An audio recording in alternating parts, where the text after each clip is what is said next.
I watched James unfold the letter with trembling hands, his voice breaking as he read the hospital's words aloud to 300 wedding guests. Victoria's face went white.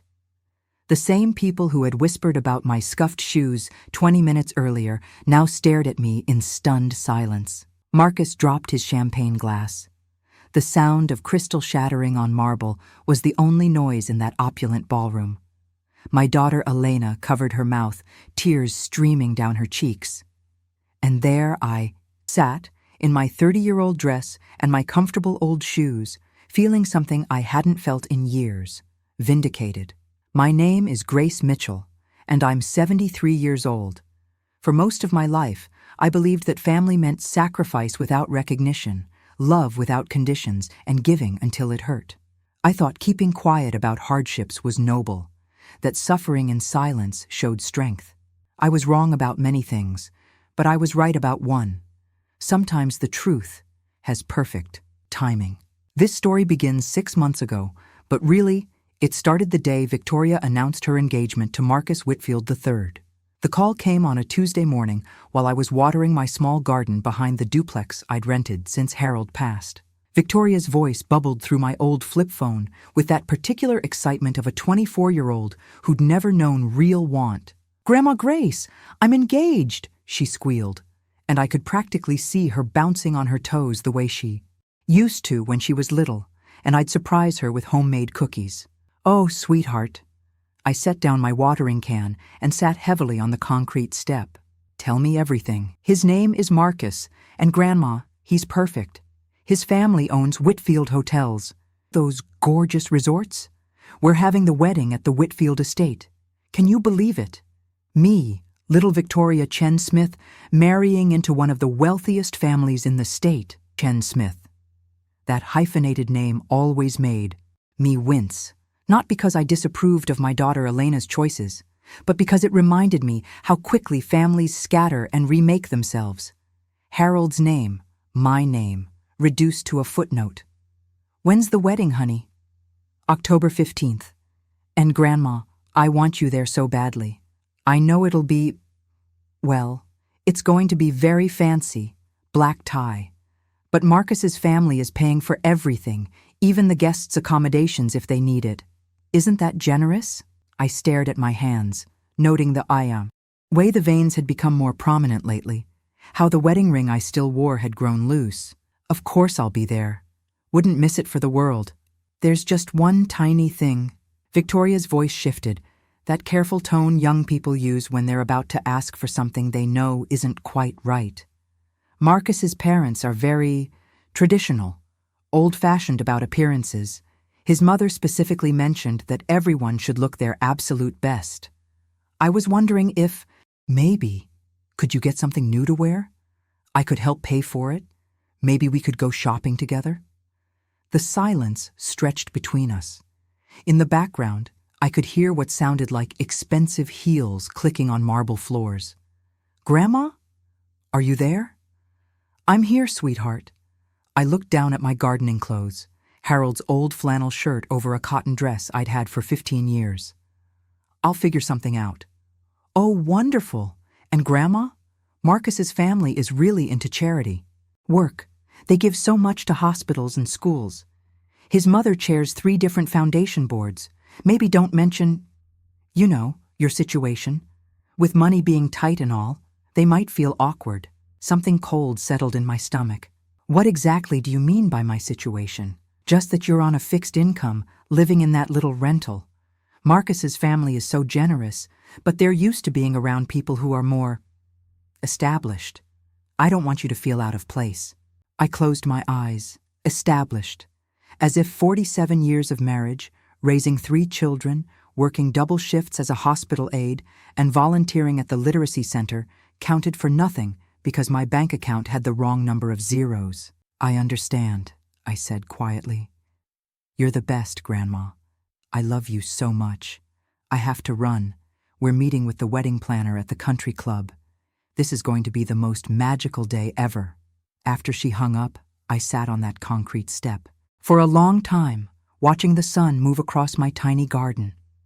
The tomatoes I'd planted were heavy on the vine, almost ready for harvest. Harold had always said I had the best tomatoes in 3 counties. He'd been gone for 5 years now, but I still planted them every spring, still talked to him while I tended them. "She's embarrassed of me, Harold," I whispered to the empty air. "Our granddaughter is embarrassed of her own grandmother." The worst part wasn't the embarrassment. It was the assumption that because I lived simply, I had nothing to offer, that because I shopped at discount stores and drove a 15-year-old Honda, I was somehow less than. That evening, Elena called. "Mom, Victoria told me about the wedding." Her voice was careful, diplomatic. Elena had inherited my tendency to smooth over rough edges, to keep peace at any cost. "She mentioned you might need help with an outfit." "I can manage. I could transfer some money." "Elena Catherine, I said I can manage." She sighed. "I know you can. I want you to feel comfortable there. The Whitfields move in very different circles than we do." "Different how?" "Mom, please don't make this harder than it needs to be. You know what I mean. They have money, real money, the kind where they don't look at price tags."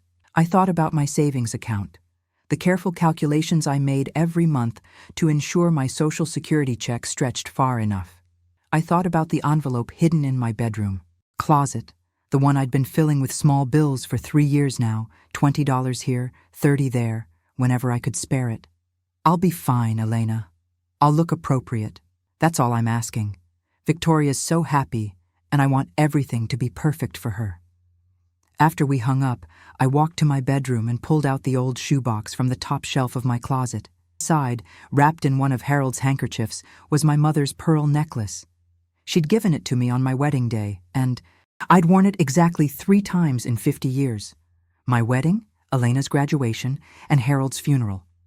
Next to it was the envelope. 3 years of saving, of choosing generic brands and walking instead of driving when possible. $537.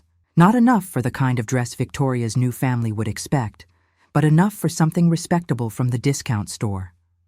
I held the pearls up to the lamplight, watching them glow with that soft inner light that only comes from something real, something that's lasted. Tomorrow, I decided, I'd go shopping.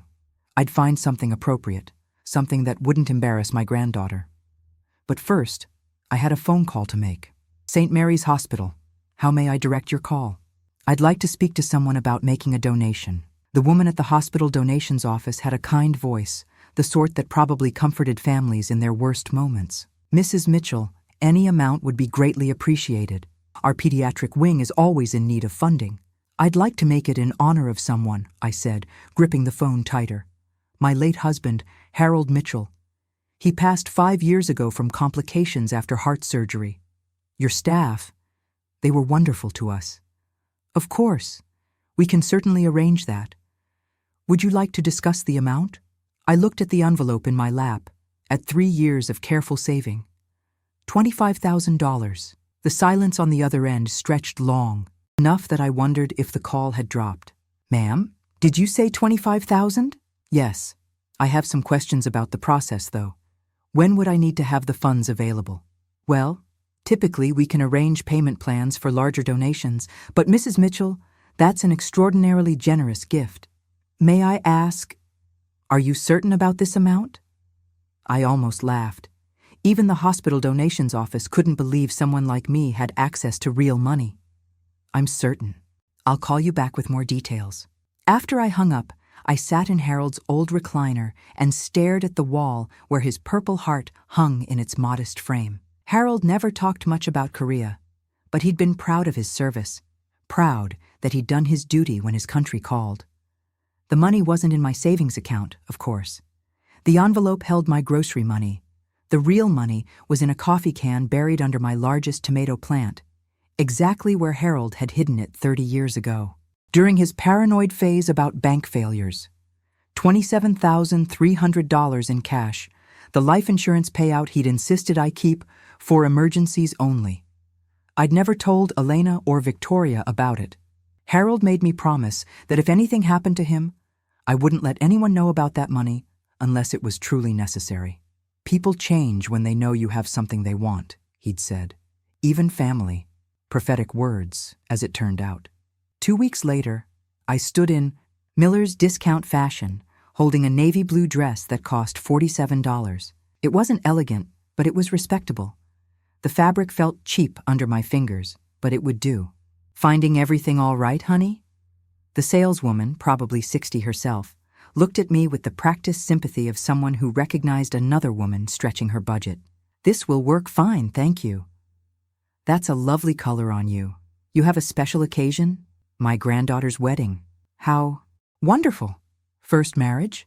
Yes, she's marrying into the Whitfield family. The woman's eyebrows shot up. The Hotel Whitfields? My goodness, that's quite something. They throw beautiful events. I helped another lady find something for a Whitfield charity gala last year. Spent $800 on her dress. $800, more than my rent. I took the $47 dress to the counter and paid in cash. The saleswoman folded it carefully in tissue paper like it was something precious. Maybe that's what kindness looked like, treating everyone's purchase like it mattered. You'll look beautiful, she said, handing me the bag. Your granddaughter is lucky to have you there. The weeks leading up to the wedding passed in a blur of phone calls and updates. Victoria would call every few days, breathless with excitement about flowers and menus and the famous photographer they'd hired. She never asked how I was doing, never mentioned my dress again. I suppose she assumed the problem was solved. Elena called once to make sure I had the correct address and the wedding timeline. The ceremony starts at 4, she said. But Mom, please don't arrive too early. The Whitfields prefer guests to arrive no more than 15 minutes before the start time. I understand. And remember, it's black tie, very formal. Elena, I know how to behave at a wedding. Of course you do. I'm nervous. This is a big deal for Victoria. Marcus's family has connections. Everywhere. His father knows senators. His mother's charity work gets featured in magazines. And what does Victoria bring to this family? The question seemed to catch Elena off guard. What do you mean? I mean, what does our Victoria offer them? What are her qualities? Her strengths? She's beautiful, obviously, and smart. She has her degree in marketing. Those are nice things. But what about her character, her values? Mom, please don't turn this into one of your philosophical discussions. It's a wedding, not a job interview. But that's exactly what it felt like to me. Victoria was interviewing for the role of suitable wife, and her family had to pass inspection too. I wondered if Marcus knew that his future wife's grandmother cleaned hotel rooms for 30 years, or that she'd raised 3 children on a hospital aide salary while her husband worked construction. I wondered if Victoria had told him about the summers she'd spent at our little house, helping me plant vegetables and learning to can peaches, or about the time Harold taught her to fish at Miller's Creek, and she'd been so proud of her first base that we'd had it mounted on our kitchen wall, where it hung until the day he died. Probably not. Those weren't the kind of memories that impressed hotel heirs. 3 days before the wedding, Victoria called with last-minute instructions. Grandma, I forgot to mention, there's going to be a receiving line after the ceremony. Marcus's parents want to personally greet every guest. When you get to them, just say congratulations and maybe mention how beautiful the venue is. Mrs. Whitfield loves compliments about their estate. And what should I say about you? What do you mean? When they ask me about my granddaughter, what should I tell them? Victoria laughed, but it sounded forced. Just the usual grandmother things. How proud you are, how happy I look. Should I mention how generous and thoughtful you've always been? How you used to visit me every weekend before you got busy with your new life? Grandma? Or maybe I should tell them about the time you were 8 and spent your birthday money on flowers for Harold's grave because you thought he might be lonely. That's sweet, but they probably won't want to hear old stories. Old stories. As if the 24 years of Victoria's life before Marcus were just footnotes now, embarrassing reminders of a simpler past she'd outgrown. I'll figure out what to say, I told her. Perfect. Oh, and one more thing. James Patterson, Marcus's best man, is giving a speech at the reception. He's hilarious. He and Marcus went to Yale together, and he's got some great stories. James Patterson. I made a mental note of the name. After we hung up, I walked out to my garden and knelt beside Harold's tomato plants. The weather had been perfect this fall, and they were heavy with fruit. I picked a few for dinner, feeling the weight of them in my hands. She used to love helping me out here, I said to Harold's memory. Remember how dirty she'd get, digging in the soil? She'd come in with mud under her fingernails and dirt on her cheeks, grinning like she'd discovered buried treasure. The wind rustled through the leaves, and for a moment I could almost hear his voice. People forget where they came from, Gracie. But sometimes they remember when it matters most. That evening, I made one more phone call. St. Mary's Hospital, donations office. This is Grace Mitchell. I called a few weeks ago about making a donation in my husband's honor. Oh yes, Mrs. Mitchell. We're so excited about your generous gift. Have you decided on the timing? I'd like to make the donation this Saturday, October 15th, and I have a special request about the acknowledgement letter. Of course. What did you have in mind? I told her exactly what I wanted, and she was quiet for a long moment. Mrs. Mitchell, that's quite unusual. Are you certain that's how you'd like us to handle it? I'm certain, and I'll need 3 copies of the letter. We can certainly arrange that. Will you be picking them up, or would you like us to mail them? I'll pick them up, Friday afternoon. After I hung up, I pulled out the coffee can from under my tomato plant and counted out $25,000 in hundreds, 50s, and 20s. Money Harold had saved from 40 years of construction work. Money he'd hidden because he didn't trust banks completely. Money he'd left me for emergencies. I thought this qualified as an emergency. Not a financial one, but something more important. An emergency of the heart, of family, of making sure the people you love remember who they really are. Saturday was going to be very interesting. The Whitfield estate was everything Victoria had described and more. Wrought iron gates opened onto a winding drive lined with maple trees, showing their autumn colors. The mansion itself looked like something from a movie. White columns, perfectly manicured gardens, a fountain that probably cost more than I'd made in 5 years of working. I parked my Honda between a Mercedes and a BMW, feeling like I was playing a game where I didn't know the rules. My car looked smaller somehow, shabbier, though I'd washed it carefully that morning. A young woman with a clipboard and the kind of smile that didn't reach her eyes appeared at my elbow. Excuse me, are you here for the Chen Whitfield wedding? Yes. I'm Grace Mitchell, Victoria's grandmother. She scanned her list, checking off my name. Wonderful. The ceremony begins in 10 minutes. Immediate family is seated in the first 3 rows. She gestured toward the back. Other guests are welcome to sit anywhere behind row 4. Other guests.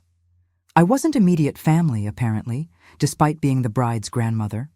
I found a seat in the 5th row, between a woman dripping in diamonds and a couple discussing their recent trip to the French Riviera. The ceremony was beautiful, I had to admit. Victoria looked radiant in a dress that probably cost more than my yearly grocery budget. Marcus seemed genuinely smitten, gazing at her like she was the answer to prayers he'd never thought to pray. The minister spoke about love and commitment, about building a life together that honored both families. I watched Elena in the front row, dabbing at her eyes with a handkerchief. She'd always been sentimental at weddings. Next to her sat a man I didn't recognize, Elena's latest boyfriend probably, though she'd stopped introducing them to me after the 3rd one hadn't worked out. When the minister asked if anyone objected to the union, silence filled the garden. I studied the faces in the front rows, the Whitfields with their composed expressions, their perfect posture, their obvious comfort with having this kind of attention focused on them. These people had never doubted their place in the world, never worried about having enough, never felt the need to prove they belonged somewhere. They simply existed at the center of their universe, and everyone else orbited around them. Victoria and Marcus kissed, and everyone applauded. They walked back down the aisle together, beaming, and I felt a genuine surge of happiness for them. Whatever else was true, they looked like they loved each other. The cocktail hour was held on a terrace overlooking gardens that belonged in a magazine. Servers in white jackets circulated with champagne and hors d'oeuvres I couldn't pronounce.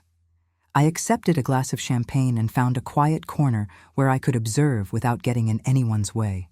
Excuse me, are you enjoying the celebration? A woman about my age approached, her silver hair arranged in an elaborate updo, her navy dress clearly custom-made.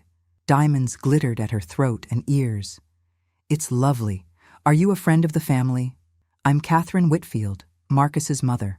She extended a manicured hand. "And you are?" "Grace Mitchell, Victoria's grandmother." Her smile became more fixed, more careful. "How wonderful to meet you. Victoria has told us so much about her family." I doubted that was true, but I smiled back. "She's told me wonderful things about your family as well. This is a beautiful home." "Thank you. The estate has been in my husband's family for 3 generations. We feel very fortunate to be able to share it for special occasions like this." A younger woman joined us, probably Catherine's daughter. She had the same perfectly groomed appearance, the same way of looking through me rather than at me. "Mother, the photographer wants family photos before dinner." "Of course. Mrs. Mitchell, if you'll excuse us." Catherine started to turn away, then paused. "Oh, I hope you're comfortable. I know these events can be overwhelming for people who aren't used to this level of formality." The words were polite, but the message was clear. I didn't belong here, and everyone knew it. "I'm managing just fine, thank you." As they walked away, I heard the daughter whisper something to her mother. They both glanced back at me, and I caught one word clearly. I looked down at my scuffed black pumps, at the worn heels, and the places where the leather had cracked despite my careful polishing. For a moment, shame washed over me, hot and familiar and devastating. Then I remembered the envelope in my purse, and the shame transformed into something else entirely. Something that felt a lot like anticipation. Dinner was served in a ballroom that could have hosted a state dinner. Crystal chandeliers cast rainbow light across tables draped in ivory silk. The centerpieces were arrangements of white roses that probably cost more than my monthly electric bill. I was seated at table 12, far from the family tables, but close enough to hear the conversations around me. The woman to my left was discussing her daughter's acceptance to Harvard. The man across from me was explaining his recent acquisition of a small vineyard in Napa. "And what do you do?" the vineyard owner asked me politely. "I'm retired. I was a hospital aide for 30 years. The conversation around the table didn't exactly stop, but it shifted, the way conversations do when someone mentions something slightly uncomfortable. Hospital aide, blue collar, not one of us. "How noble," the Harvard mother said, with the kind of smile people give to charity cases. "Healthcare workers do such important work." Noble. As if helping people was quaint rather than essential. The salad course arrived, and I focused on eating carefully, making sure I used the right fork, making sure I didn't embarrass Victoria by not knowing which bread plate was mine. I'd attended enough church dinners and community events to understand formal dining, but the weight of being watched, evaluated, made every movement feel clumsy. "Mrs. Mitchell, how long have you lived in the area?" the Harvard mother asked, the kind of question that sounded polite, but was really asking whether I belonged in their social circle. 53 years. My late husband and I moved here when Elena was a baby." "How wonderful.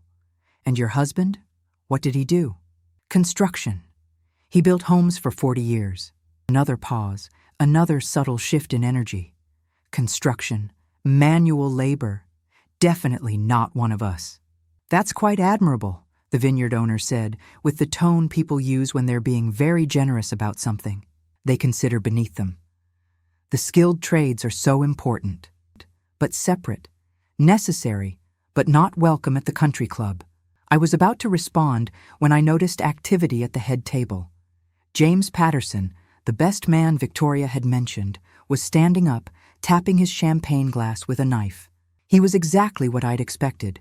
Handsome in that expensive, well-bred way, with the confident posture of someone who'd never worried about money or fitting in.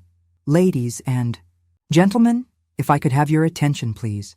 The ballroom fell quiet, except for the soft clink of silverware being set down. This was it. Whatever was about to happen, I had set it in motion 3 days ago when I walked into St. Mary's Hospital with Harold's life insurance money. I reached into my purse and touched the envelope containing the spare copy of the donation letter. Just knowing it was there made me feel stronger, more centered. Whatever happened next, I had done something Harold would be proud of. I had used our savings to save children's lives, and I had done it in a way that might remind Victoria of who she really was underneath all the designer dresses and social climbing. James was speaking now, making the usual best man jokes about college roommates and embarrassing stories. But I could see him reaching into his jacket pocket, and I knew what was coming. The real speech was about to begin. Now, I know it's traditional for the best man to embarrass. The groom with stories from college, James continued, his voice carrying clearly through the ballroom. But tonight I want to do something a little different. Earlier this week, I received something that I think perfectly captures the spirit of this celebration, the joining not just of two people, but of two families with deep traditions of generosity and service. He reached into his jacket pocket and pulled out an envelope. My envelope. My heart began to pound as James unfolded the letter. I'd picked up yesterday afternoon. At tables around me, guests leaned forward with polite interest, expecting some sweet family anecdote or touching tribute. They had no idea what was coming. "This letter is from St. Mary's Hospital," James began, his voice growing more serious. "And it's dated yesterday, October 14th. I saw Victoria's head snap up at the head table, her expression shifting from pleasant attention to confusion. Marcus was looking at James with the kind of focused attention that suggested he was trying to figure out where this was going. James cleared his throat and began to read. "Dear Mr. and Mrs. Whitfield Chen, we are writing to acknowledge a truly extraordinary donation made in honor of your wedding celebration. Yesterday, Mrs. Grace Mitchell visited our hospital to make a donation of $25,000 to our pediatric wing, specifically designated for children who cannot afford life-saving treatments." A murmur rippled through the ballroom like wind, through wheat. I felt heads turning, people looking around trying to figure out who Grace Mitchell was. At table 12, the vineyard owner's fork stopped halfway to his mouth. The Harvard mother's face went completely blank. James continued, his voice gaining strength as he realized the impact of what he was reading. Mrs. Mitchell explained that this donation was made in memory of her late husband, Harold Mitchell, who passed away 5 years ago after receiving care in our cardiac unit. She wished this gift to be acknowledged at her granddaughter Victoria's wedding as a testament to the values of service and sacrifice that she hopes will guide the young couple's marriage. The silence in the ballroom was complete now. Even the servers had stopped moving. I could see Catherine Whitfield at the head table, her perfectly composed expression cracking as she processed what she was hearing. Mrs. Mitchell further explained, James read, his voice softer now, but still carrying to every corner of the room, that this donation represents the entirety of her late husband's life insurance policy, money she has kept for 5 years as her only financial security. When we asked why she chose to give away her life savings, she said, and I quote, "Harold always said that money sitting in a coffee can doesn't help anybody. He'd want it to save children's lives, and he'd want his granddaughter to remember that real wealth isn't what you have, but what you give when it matters most." I watched Victoria's face go completely white. Her hand flew to her mouth, and I saw tears forming in her eyes. Marcus had turned in his chair, scanning the room until his eyes found mine across the sea of tables. When our gazes met, I saw understanding dawn in his expression. Not just about the money, but about what his wife had asked me to hide. James wasn't finished. The letter concludes with this note. "We have rarely seen such generosity from someone of modest means. Mrs. Mitchell's gift will fund treatment for approximately 50 children over the next year.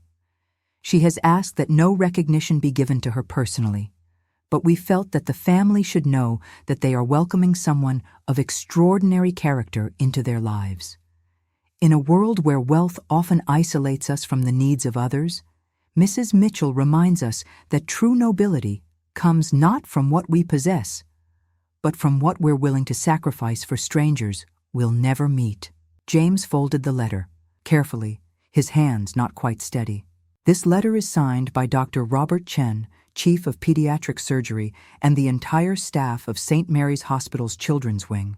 The silence stretched so long I could hear my own heartbeat. Then, slowly, someone began to clap. I couldn't see who started it, but within seconds the sound spread through the ballroom like wildfire. People were standing now, applauding, and the sound was thunderous. But I wasn't looking at the crowd. I was watching my family. Elena was openly sobbing, her carefully applied makeup ruined. She was standing, searching the crowd for me, and when she finally spotted me at table 12, she pressed both hands to her heart and mouthed, "I love you." Victoria looked like she was going to be sick. She had pushed back from the table and was staring at me with an expression I couldn't quite read. Shock, yes. Embarrassment, certainly. But something else, too. Something that might have been recognition, or shame, or the first stirrings of remembering who she used to be. Marcus stood up abruptly, ignoring the continued applause. He said something to Victoria, then began walking across the ballroom toward my table. The crowd parted for him, conversations breaking out in hushed, excited whispers. At table 12, the mood had shifted completely. The vineyard owner was staring at me with his mouth actually open. "You're Grace Mitchell?" he whispered. "I am." "You gave away $25,000? "I did." "Your life savings?" "Every penny." The Harvard mother had gone very pale. "I owe you an apology. When you said you were a hospital aide, I assumed—" She trailed off, unable to finish the sentence. "You assumed I was nobody important," I said gently. "It's all right. People make assumptions." Marcus reached my table just as the applause was dying down. He was younger than I'd expected, maybe 26, with kind eyes that reminded me of Harold at that age. Without hesitation, he did, something that surprised everyone in the room, including me. He knelt down beside my chair, right there on the marble floor in his expensive tuxedo, so that his eyes were level with mine. "Mrs. Mitchell," he said quietly, but his voice carried in the hush that had fallen over our corner of the room. "I owe you an apology." "You don't owe me anything, Marcus." "I do. Victoria told me you might not fit in with our family's social circle. She was worried about you feeling out of place." He glanced around at the faces watching us, then back to me. "She said you lived on a fixed income and might not understand our way of life." I could see Victoria approaching through the crowd now, her wedding dress rustling as she walked quickly toward us. Her perfect makeup was completely ruined, tears streaming down her cheeks. "She was protecting me," I said to Marcus, keeping my voice gentle. "She was trying to make sure her grandmother didn't embarrass her on the most important day of her life." "Grandma!" Victoria's voice broke on the word. She'd reached our table, and she stood there in her $5,000 dress, looking down at me in my $47 outfit and my scuffed shoes. "Grandma, I'm so sorry. I didn't know about the money." "I know you didn't, sweetheart. But I should have known who you are. I should have remembered." She was crying harder now, the kind of desperate tears that come when you realize you've made a terrible mistake. "I should have told everyone about how you raised me every summer, how you taught me to plant tomatoes and can peaches, how you and Grandpa Harold took me fishing and let me keep that base on your kitchen wall." The crowd around us was pretending not to listen, but I knew every word was being heard and filed away. By tomorrow, this story would be told in country clubs and charity board meetings across the state. "I should have told them," Victoria continued, her voice getting stronger, "that my grandmother is the strongest person I know, that she raised 3 children while Grandpa worked construction, and that she volunteered at the Literacy Center for 15 years, teaching adults to read." She knelt down next to Marcus, both of them on the marble floor in their wedding clothes, looking up at me. "I should have told them that you've lived in the same community for 50 years and that people still stop you at the grocery store to thank you for taking care of them when they were sick. That you've never missed my birthday, never missed sending me a card with a $20 bill inside, even when I knew $20 was a lot of money for you." "Victoria—" "No, let me finish." Her voice was stronger now, carrying across the silent ballroom. "I should have told them that you're the person who taught me what love looks like, what sacrifice looks like, what family means." I reached out and touched her cheek, feeling the tears there. You just did, sweetheart. That's when Catherine Whitfield appeared beside our table. She looked down at the three of us, me in my chair, Victoria and Marcus kneeling on the floor. And for a long moment, nobody spoke. Then she did something that shocked me more than anything else that had happened all evening. She knelt down too. "Mrs. Mitchell," she said, her voice carrying clearly through the silent ballroom. "Would you allow me the honor of making a matching donation to St. Mary's Hospital? In memory of your Harold, and in celebration of what you've taught us all tonight about what it means to be truly wealthy." 3 months later, I was sitting in my small kitchen on a Sunday morning, reading the newspaper and sipping coffee from my favorite chipped mug, when I heard a car door slam in my driveway. Then another, then a third. I looked out the window and smiled. Elena's Honda was parked next to Victoria's new sedan, which was parked next to a pickup truck I didn't recognize but suspected belonged to David, the mechanic Elena had been dating since before the wedding. The front door opened without a knock. We'd returned to that level of comfortable family informality, and voices filled my small house. "Grandma Grace, we brought bagels," Victoria called out, her voice bright with the kind of genuine happiness I hadn't heard from her in years. "And cream cheese," Elena added. "The good kind." "And coffee that doesn't come from a can," said a male voice I didn't recognize. David, presumably. They trooped into my kitchen, like they belonged there, which they did. Victoria was wearing jeans and a simple sweater, her hair pulled back in a ponytail. Elena looked relaxed in a way I hadn't seen since she was in college. The man with them was tall and broad-shouldered, with kind eyes and hands that showed honest work. "Grandma, this is David," Elena said, her face glowing as she made the introduction. "David, this is my mother, Grace." David stepped forward and extended his hand. "Mrs. Mitchell, I've heard so much. About you. Elena talks about you constantly. All good things, I hope. Nothing but. Though she left out how intimidating you'd be." I laughed. "Intimidating? I'm a 73-year-old woman in a bathrobe. You're the woman who gave away her life savings to teach her family about values," David said simply. "Elena told me the whole story. That's pretty intimidating to someone who's trying to prove he's worthy of your daughter." I studied his face, open, honest, a little nervous. "Are you worthy of her?" "I'm going to spend every day trying to be." Elena blushed like a teenager, but she was smiling. "Mom, stop interrogating him. We have news." They arranged themselves around my small table, Victoria unpacking bagels while Elena made fresh coffee. It felt like old times, like the Sunday mornings when Victoria was little and would help me make pancakes while Elena read the paper aloud. "What's the news?" I asked. Victoria and Elena exchanged a look. Then Victoria reached into her purse and pulled out a photograph. "We wanted to show you this." It was a picture of a hospital room, but not like any hospital room I'd ever seen. The walls were painted with murals of trees and flowers.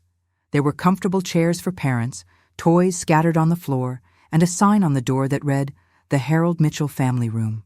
"What is this?" "It's the family room we built at St. Mary's with the donation fund," Victoria said. "It's where parents can stay when their children are having surgery, where they can sleep, eat, just be together during the worst times of their lives." I traced Harold's name on the photograph with my finger. "He would love this." "There's more," Elena said. "Victoria, show her the other picture." Victoria pulled out a second photograph, this one showing a plaque mounted on the wall of the family room. I leaned forward to read it. "The Harold Mitchell Family Room.